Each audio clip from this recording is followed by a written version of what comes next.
आम वापे जूं शयूं महांगियूं थी वियूं जंहिं सबब रहवासी परेशानी में मुब्तला थी विया आहिनि।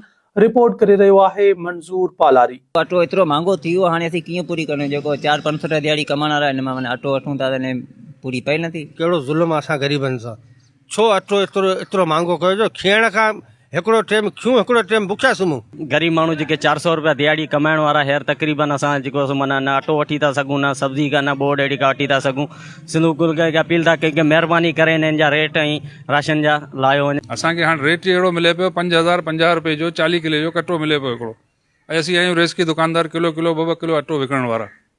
अगरि 130 रुपए किलो हलाईंदा आहियूं तॾहिं वञी असांजी जेका आहे पूरत थींदी आहे, दुकानदारी हले थी। हींअर इहा मेन पोजीशन आहे त ग़रीब माण्हू इलाही परेशान आहे। 140 रुपया किलो अटो करे छॾियो। असीं ग़रीब माण्हू, दिहाड़ी कमाइण वारा माण्हू, असीं केॾां वञूं? ॿार बचनि जी पूरत करियूं या हिननि जी करियूं?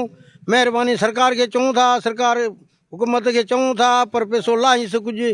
ॾींहं ॾींहुं महांगाई चढ़ंदी वञे, असीं ग़रीब मिसकिन माण्हू नथा ई पूरी करे सघूं। हाणे असांजा बच्चा सना सना वात में अची विया, हाणे छा करियोसीं? त इन करे असीं साईं मुराद अली शाह खे बि अपील करियूं था ऐं सदर आसिफ अली ज़रदारी खे बि अपील करियूं था त बाबा हिन ते कुझु कंट्रोल करियो। कैमरामैन अरशद अली जोखी सां गॾु मंज़ूर पालारी।